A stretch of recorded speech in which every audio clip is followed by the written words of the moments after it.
है सोने ईसा जो बि वॾो मक़ाम सोने मूसा जो बि वॾो मक़ाम हज़रत आदम जो बि वॾो मक़ाम पर मिठो मोहम्मद करीम और शइ आहे मुझे महबूब जे मकाम जड़ो कंजो बि मकाम नाहे अल्लाह तबारक व तआला पंजे पाक नाम मजीद में इरशाद फरमायो आ वमा अरसलनाक इल्ला रहमतल लिल आलमीन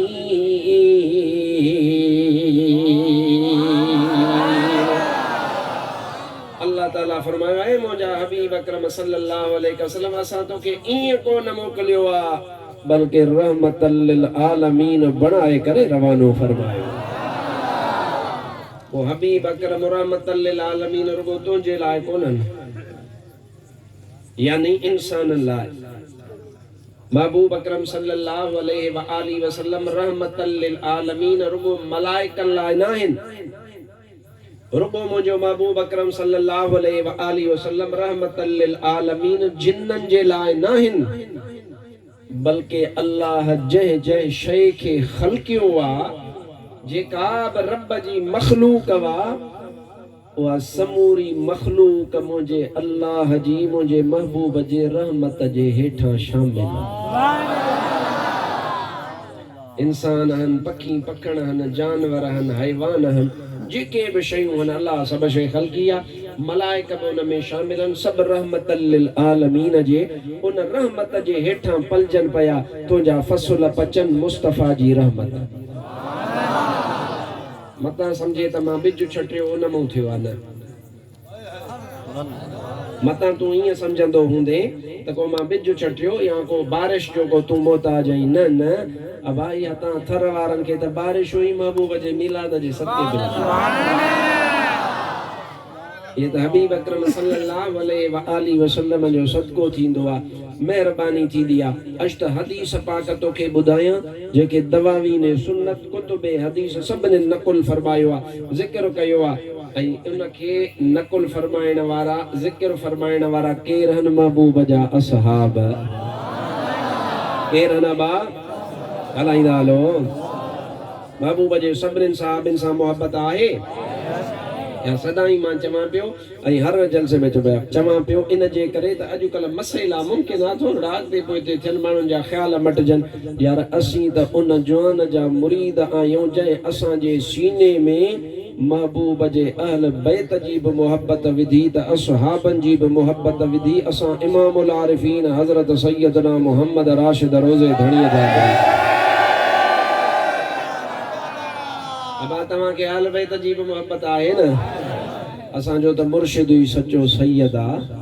जेकॾहिं अहल बैत सां मोहब्बत न हुजे हा त पोइ असीं अहिड़ो मुर्शिद कयूं कीअं पर अल्हम्दुलिल्लाह इहो अहले सुन्नत जे अक़ीदे जा थंभ आहिनि थंभ पिलर आहिनि हिकिड़ो पिलर आहे महबूब जा असहाब ऐं ॿियो पिलर आहे मुंहिंजे महबूब जा अहल बैत ओ लगी तुंहिंजी तार आ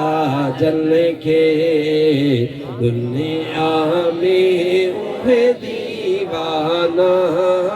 लगी तुझे तार आ जल के दुनिया में उहे दीवाना असहाबी पहरो नंबर प्यार में हुआ परवाना लगी तुझे तार आ जल के ये मुझे महबूब के प्यारा हन एडा प्यारा हन जो इन्हनि जा जेके ॿ वॾा जर्नल हन जेके उन्हनि जी कमांड संभालींदा आहिनि हिक जो नालो अबू बकर सिद्दीक़ आहे ॿिए जो नालो उमर फारूक आहे महबूब उन्हनि खे भाकुर में पंहिंजे रोज़े पाक में गॾु सुम्हारियो पियो ओ लगी तुझी तार आ जल के दुनिया में उहे दीवाना लगी तुझे तार आ जल के दुनिया में उहे दीवाना असहाबी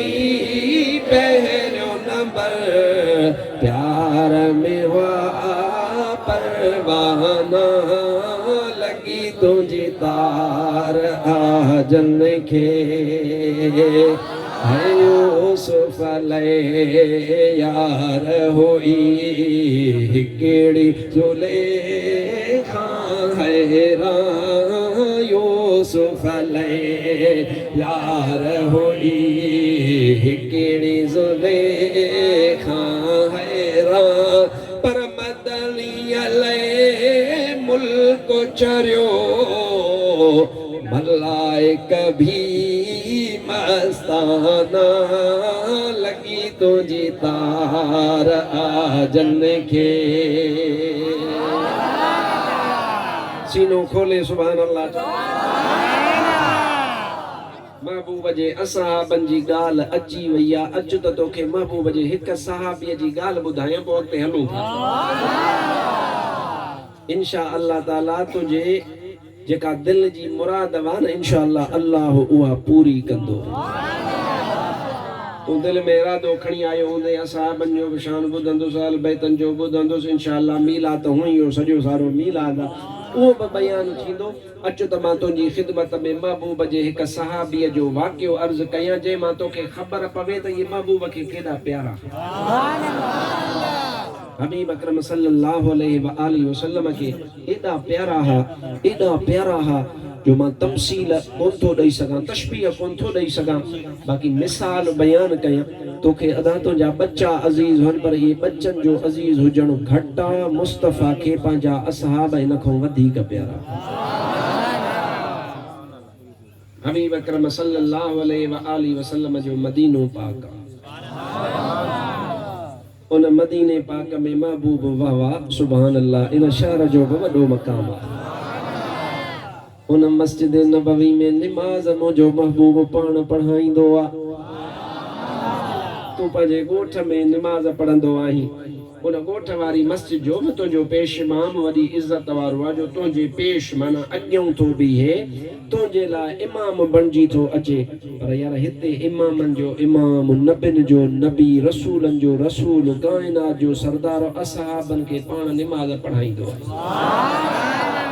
मां दुआ थो कयां त अल्लाह ताला तोखे मूंखे मदीने पाक जी हाज़िरी नसीब फरमाए अॼु भी आधी रात जो मूंखे सोहणो सरवारो याद पियो निंड नीड़ल जी पेटी वई हो तो हर याद पियो इश्क बारण बारिया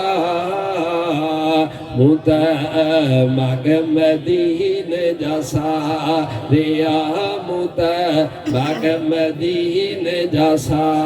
रिया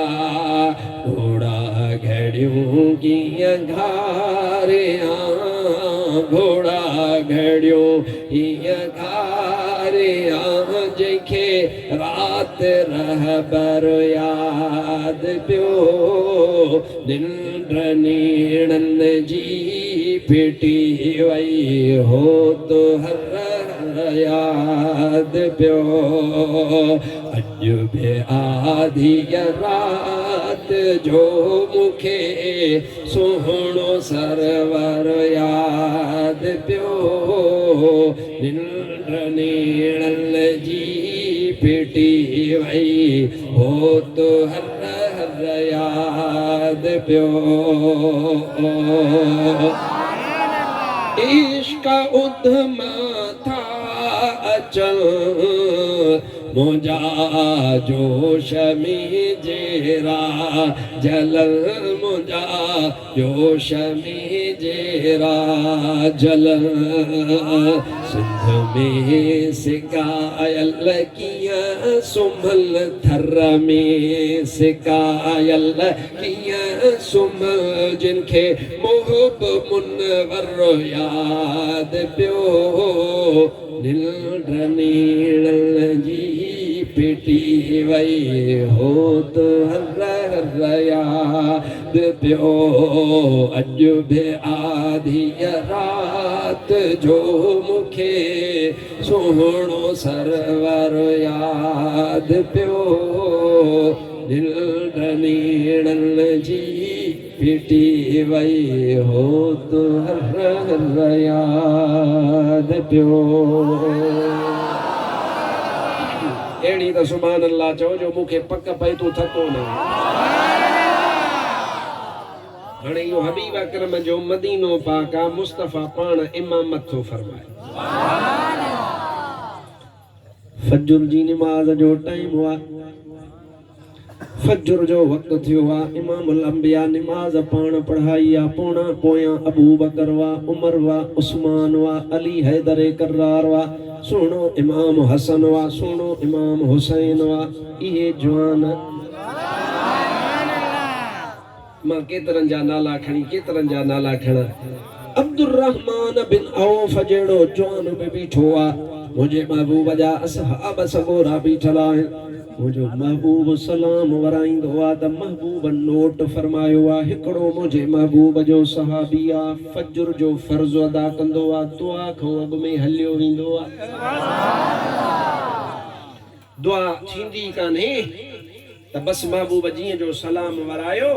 हबीब अकरम खे ख़बर वा अल्लाह जो हबीब सल्लल्लाहु अलैहि आलिहि वसल्लम गैबदान नबी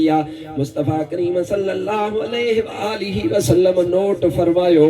हिकिड़ो सहाबी ओ फजर जी नमाज़ त अदा फरमाए थो पर दुआ में शामिल कोन थो थिए ईअं हलियो थो वञे नालो आहे हज़रत अबू दुजाना रज़ी अल्लाह ताला अन्हु सचो सुभान अल्लाह हज़रत अबू दुजाना रज़ी अल्लाह ताला अन्हु जेको उहद वारी लड़ाईअ में मुंहिंजे महबूब अकरम सल्लल्लाहु अलैहि व आलिहि वसल्लम पंहिंजी तलवार मुबारक कढी उन तलवार मुबारक जो नालो हो अदब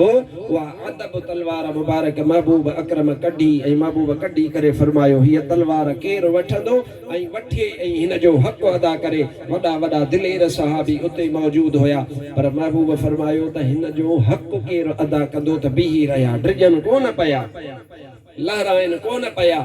अदा उहे कीअं लहराईंदा जिन बच्चा ॿार घर हर शइ महबूब जे कदमनि तां क़ुर्बान कई हू त तयार हुआ पतंग महबूब हुकुम करे त सिर ॾियूं हो त कंहिं बि सूरत में पोइते हटण वारा न हा पर महबूब जो जुमलो वॾो हो असहाब उन जी माना सम्झंदा हा हबीब फरमायो मैया खुद हाज़ सैफ बिहक़िही मां इहा विजूटे में ॻाल्हि बयान कई मूंखे चङी तरह यादि आहे मैया खुद हाज़ सैफ बिहक़िही अल्लाह जे हबीब फरमायो हिन तलवार खे केरु वठे ऐं वठी हिन जो हक़ अदा करे असहाब सगोरा महबूब अकरम सल्लल्लाहु अलैहि व आलिहि वसल्लम जा ख़ादिम परवाना उहे बीही रहिया इहो हज़रत अबू दुजाना रज़ी अल्लाह ताला अन्हु नालो तस सिमाक बिन खरश रज़ी अल्लाह ताला अन्हु ऐं अबू दुजाना उन जी कुनियत वा हज़रत अबू दुजाना अॻिते वधियो वॾो कदावर जवान हो वॾो जिस्म उन जो सुहिणो ख़ूबसूरत हुयो माशाअल्लाह कदावर हो हबीब अकरम जी ख़िदमत में अॻिते वधी अर्ज़ु कई या रसूल अल्लाह इन तलवार जो हक़ कहिड़ो आहे उहो ॿुधायो भला पोइ वठां पोइ अदा करण जी कोशिशि कयां जे सम्झ मूं में ताक़त आहे त अदा कबो जे न त मुस्तफ़ा वा माज़रत कबी ऐं हबीब उज़्र क़बूल कंदा मूं पर बि शाइर चवंदा जी वल उज़्र इंदल किराम मक़बूल जेके मुअज़्ज़ज़ हूंदा आहिनि न इज़त वारा उहे उज़्र क़बूलींदा आहिनि अदा को आयो अची अर्ज़ु कई साईं फिलाणी ग़लती थी पई आहे मुंहिंजो उज़्र हुयो मूंखां ख़ता थी मूंखां कोताही थी हुनखे ईअं कोन चवंदा निकिर ॿाहिरि कोन था ॿुधाई तुंहिंजो उज़्र न ईअं कोन चवंदा बल्कि जेके किराम आहिनि इज़त वारा आहिनि भाग बख़्त वारा आहिनि उहे चवंदा आहिनि अदा ख़ैर हाणे तॾहिं ते आयो हा त माफ़ थिए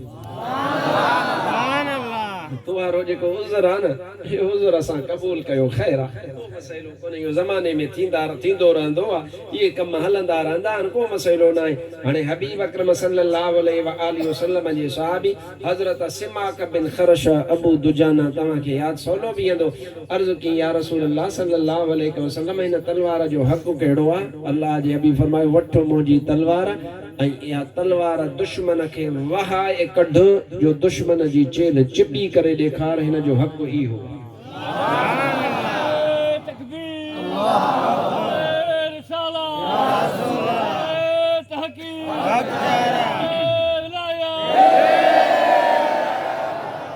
मना धक्को गुस्से न इन जो वार अजायो ज़ाया न वञे खण तो जड़ी मतलब महबूब इं फरमायो तो अबू दुजाना अर्ज कियो या रसूल अल्लाह तलवार दियो फकीर हक़ अदा कंदो अने अल्लाह जे हबीब सल्लल्लाहु अलैहि व आलिहि वसल्लम उहा पंहिंजी तलवार अदब शरीफ उहा महबूब हर तलवार जो पंहिंजो नालो हथियार जो नालो अलग हो बत्तार ब महबूब जी तलवार वा अदब ब महबूब जी तलवार वा जुल्फकार ब महबूब जी तलवार वा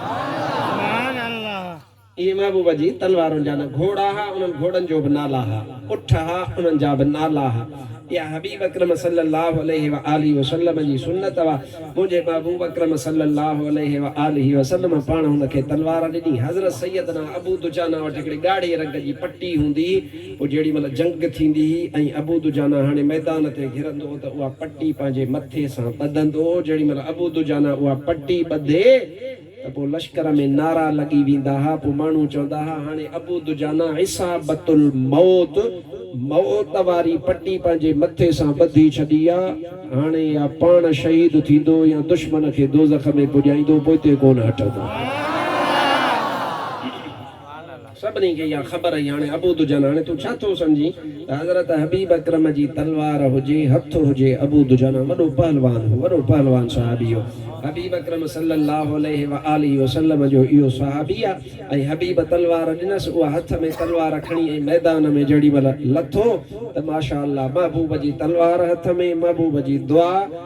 अबू दुजाना जेॾी महिल सफ़न में घिरियो त सैयदना अबू दुजाना पंहिंजो सीनो मुबारक अॻे ई वेकिरो हो उनखे हीअं मथे करे हीअं सीनो पंहिंजो खोली ऐं बांह लोॾे हलणु शुरू थियो अल्लाह जे हबीब निहारियो मुस्तफ़ा करीम फरमायो त इहो हलणु अल्लाह खे हूअं पसंदि कोन्हे पर अॼु अबू दुजाना जे हलण ते अल्लाह फ़ख़ुर बि पियो फरमाए मलाइकनि खे मुबारकूं पियो ॾिए अल्लाह खे अबू दुजाना थो वञे थो दुश्मननि खे मारण जे लाइ पोइ अबू दुजाना उहद वारी लड़ाईअ में पंहिंजी उन अदब तलवार जेका महबूब अता फरमायसि पोइ उन सां वञी करे दुश्मननि जी चेल चिॿी फरमाई हाणे इहो आहे अबू दुजाना जेको निमाज़ पढ़े पियो पर दुआ कोन थिए अॻे हलियो वञे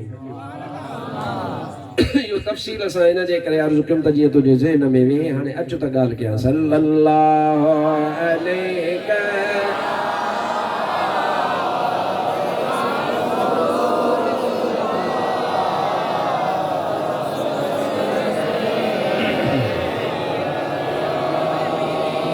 सल्लल्लाहु अलैका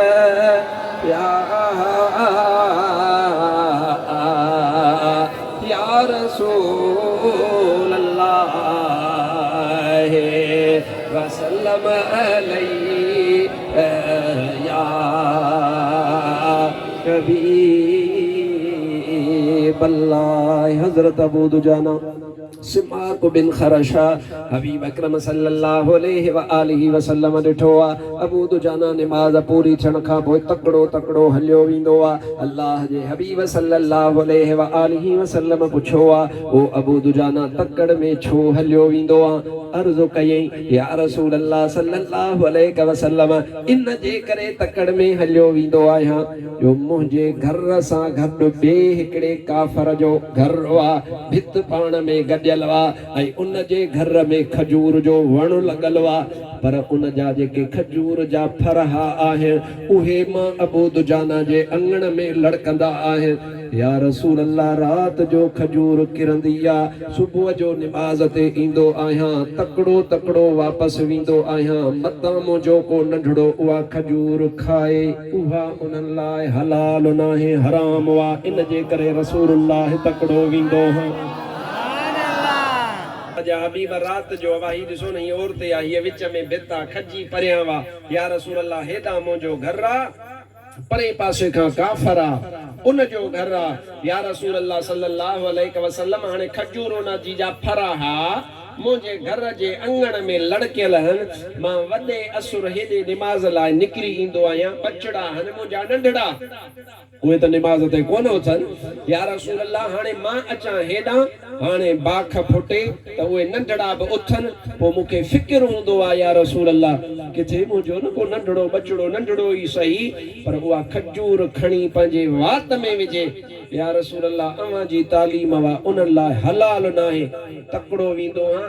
वञी करे उहा खजूर खणी मेड़े वरी साॻो हुन जे घर में उछलींदो सुभान अल्लाह सुभान अल्लाह मोमिन मुसलमान असां इन्हनि असहाबनि जा मुरीद आहियूं या न इन्हनि असहाबनि जा असां मुरीद आहियूं ऐं उन्हनि जी तकवा ॾिसजो हिकिड़ी खजूर बि हराम जी बर्दाश्त नथा कनि हिकिड़ी कतल जी गड़ी आहे उहा कतल जी गड़ी बि बर्दाश्त न आहे त मुंहिंजो बचड़ो खाए इहा उन जे पेट में वञे न उन्हनि खे इहो क़बूल न आहे पर अल्लाह जे हबीब के जेड़ी मल बुधाई न त मुझे महबूब पंजन असहाबन असा उम्मतिन ते ही मेहरबान असहाबत महबूब के वधिक प्यारा हबीब अकरम सल्लल्लाहु अलैहि वसल्लम जे मैं ॾिठो त मुझो सहाबी तकलीफ़ में या तकलीफ़ त आहे न दा जो सवेर सवेर अचे निमाज ते निमाज पढ़े वीचारो वरी फिक्र में तकड़ो तकड़ो घर वञे या तकल्लुफ़ वॾी तकलीफ़ वा ऐं मुंहिंजो महबूब अकरम कुरान जी नस कुरान जी आयत अल्लाह ताला फरमायो लक़द जाअकुम रसूलुम मिन अनफुसिकुम अज़ीज़ुन अलैहि मा अनित्तुम हरीसुन अलैकुम बिल मुमिनीना रऊफुर रहीम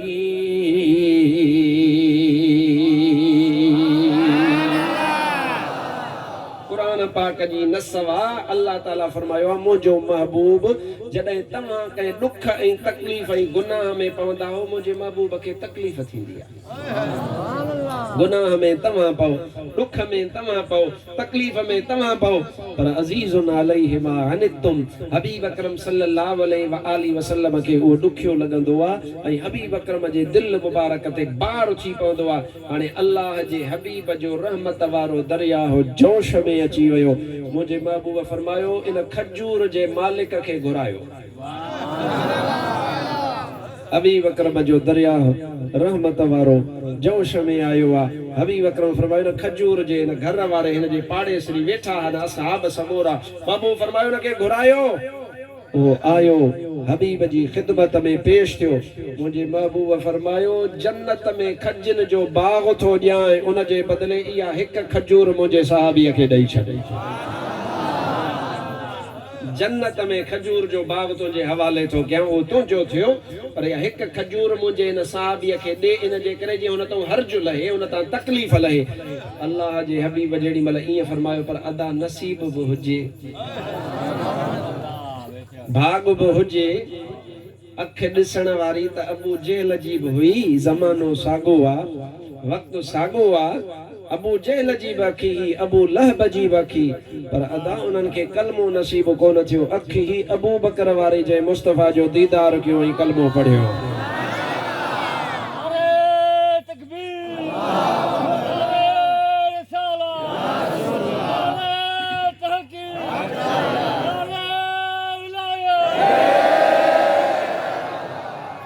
हबीब अकरम सल्लल्लाहु अलैहि वसल्लम ईअं जो फरमाइश पर हो वेचारो उन जे नसीब में लिखियल न हो चीज़ें अण ॾिठीअ जो सौदो अण ॾिठी कंहिं ॾिठी आहे उन जो सौदो केरु कंदो भरिसां अबू बकर सिद्दीक़ अबू बकर महबूब जो मिज़ाज सुञाणी ऐं अहिड़नि मौक़नि जे तलाश में अबू बकर सिद्दीक़ अर्ज़ कयो या रसूल अल्लाह सल्लल्लाहु अलैहि वसल्लम हिन खे मां पंहिंजे फिलाणे बाग जो 10 खजूर ॾियां थो या रसूल अल्लाह यो जन्नत वारो बाग मां अबू बकर सिद्दीक़ खे अता फरमायो अल्लाह जे हबीब फरमायो बारक अल्लाहु फीक या अबा बकर अबू बकर तोखे मुबारक हुजे तोखे अल्लाह ताला बरकत अता फरमाए सौदो थियो जन्नत वारो बाब तुंहिंजो हिन खे ये 10 खजियूं ॾियस ओ तकड़ो हमरा डोकड़ ते हिरियल हो ॾाढो माशाअल्लाह प्यासी हो ची पैसो खपे डोकड़ खपे अण ॾिठी जो सौदो केर करे जे अबू बकर वावा मज़ो थी पयो हाणे ये तो वारियूं 10 खजियूं फिलाणे बाग वारियूं थियूं मौजूं ऐं इहा जेका खजी आहे इहा थी इन जी हज़रत सिमाक बिन खरशा जी हाणे इहो इरादो करे वयो घर पर दिल में हुयुसि खोट छा उन खजूर में लगल हुयो फल ऐं फ्रूट डोडा कतल लगल हुई हाणे जॾहिं सौदो थियो त बा थोड़ो रुगो हज़रत सिमाक बिन खरशा जो न आहे रुगो हज़रत अबू दुजाना जो थोड़ो थोड़ो ही हो सॼो जो सारो फल फ्रूट वो उन जो आहे छो त सौदे में ईअं तय थियो आहे दिल में इरादो कीची सुबुह इहा खजूर त हवाले कंदो मांसि थोड़ो पर या जेका कतल वान या कतल पट्टे या पाण वट रखंदुसि पोइ अॻिते हिन जे हवाले कंदुसि हज़रत सिमाक बिन खरशा त इन पासे ध्यान ई कोन्हे महबूब अता फरमायो महिरबानी या रसूल अल्लाह वञी घर सुतो राति थी सुबुह जो उहो काफ़र बि उथियो ऐं सिमाक बिन खरशा बि उथियो ओ उहा जेका खजी राति जो उन काफ़र जे अंगण ते बीठी ही सुबुह खुदा जी कुदरत उहा साॻी खजी वरी फल फ्रूट समेत हज़रत अबू दुजाना जे अंगण ते बीठी आहे खजीअ खे बि क़बूल कोन हो त मुनाफ़िक खाए थी मुंहिंजे महबूब जो साहबी खाए खजीअ खे बि क़बूल कोन हो सीरत पाक जन किताबनि या रिवायत नकुल फरमाया बिल्कुलु सही सनद सां हबीब अकरम सल्लल्लाहु अलैहि व आलिहि वसल्लम जे सहाबी सिमाक बिन खरशा हज़रत अबू दुजाना रज़ी अल्लाह तआला अन्हु जे लाइ अदा इहे अथई मुंहिंजे महबूब जा असहाब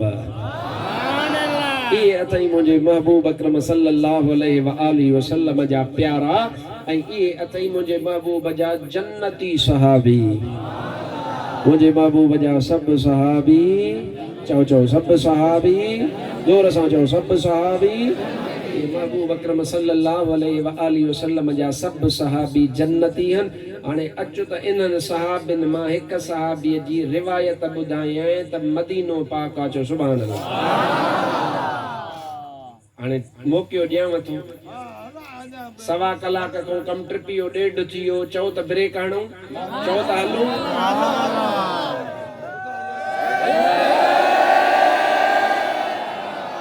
ईअं किथां बाबा ईअं मञींदुसि कोन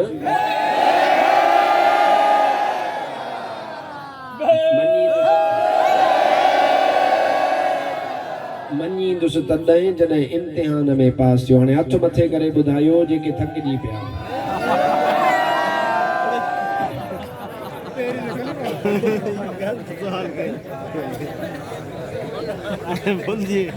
पंजवंजाह साल थियो मुफ्ती साहब के 6-7 साल थिया मूं फ़कीर के 61-62 साल अञा तव्हां ते टिकी चढ़ी पई आहे या कॾहिं त लाहियो भला कॾहिं त बसि ईअं जज़्बे में वेठा आहियो खणी धू हथ था मथे कयो कॾहिं सियाणा थी होशियार थी पोइ मां तकरीर बि ईअं सम्झां पोइ ईअं पिया ॿुधो या जाॻिया पिया आहियो भला जेके न आहियो थकासे सुभाणे अल्लाह हथ मथे हाणे सलात पढ़ सल्लल्लाहु अलैहि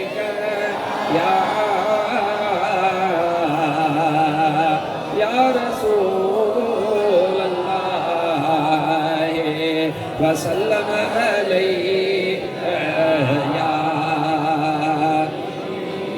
हबीब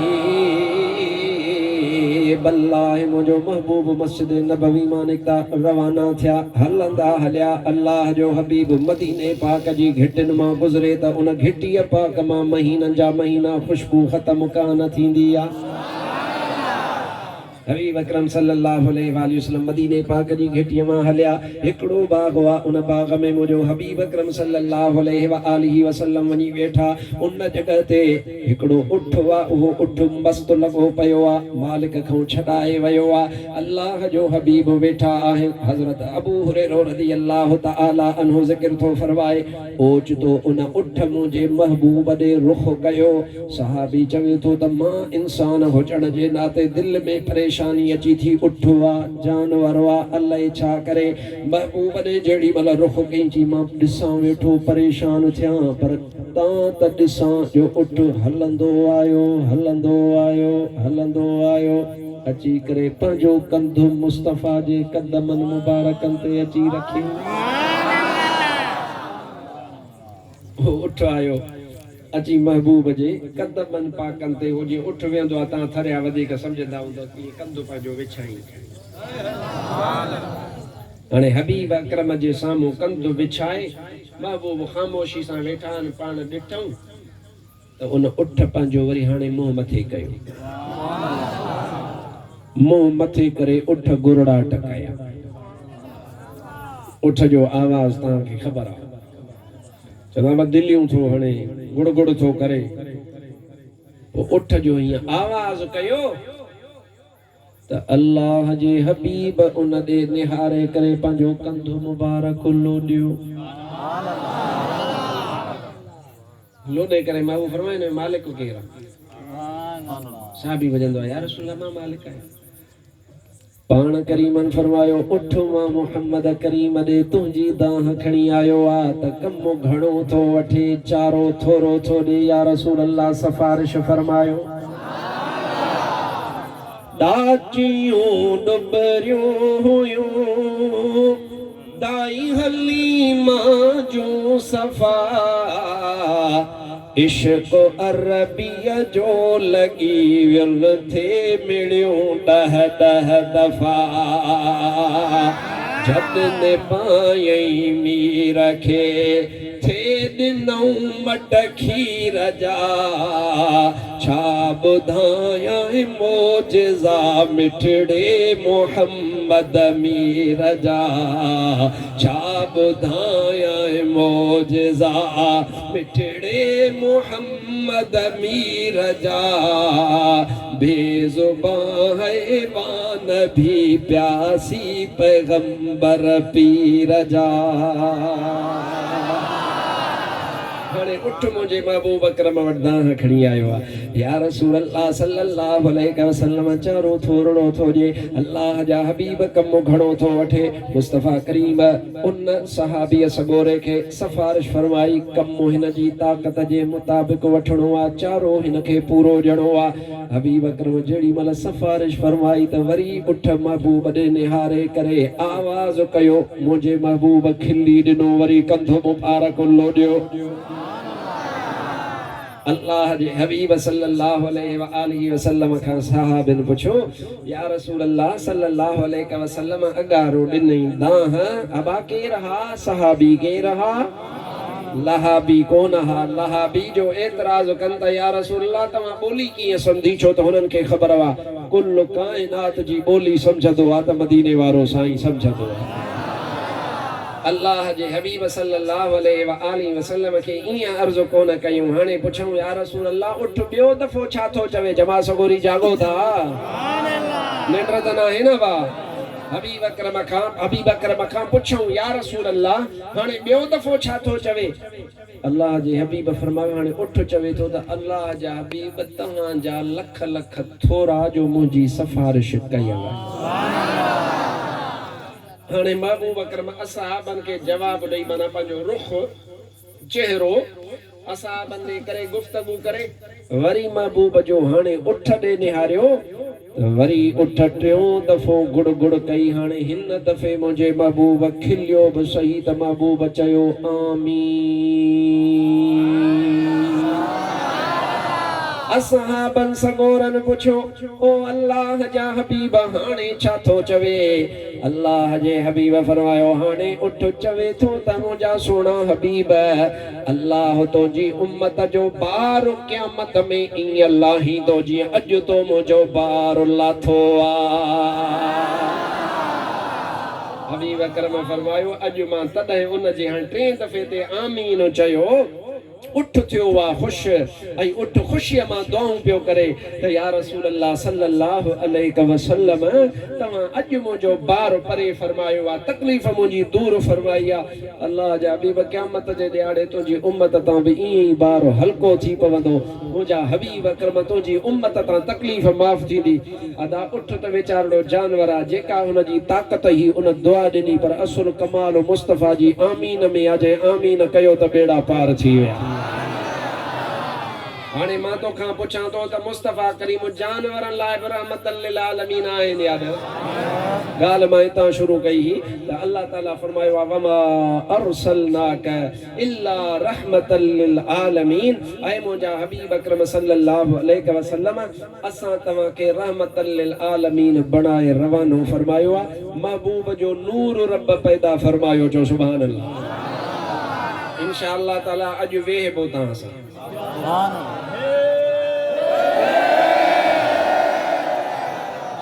लंगर त कयो अथव न? हुकुम त पुछो न।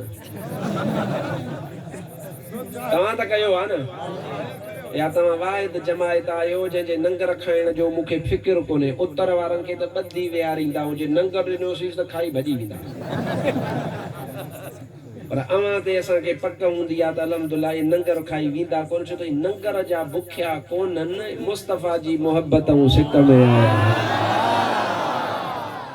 इन जे करे तव्हांजे मामले में असांखे फिक्र न हूंदो आहे। हाणे सलात पढ़ त मां मीलाद हाणे शुरू कंदुसि। मीलाद सगोरो हाणे शुरू थींदो आहे। जो सल्लल्लाहु अलैहि या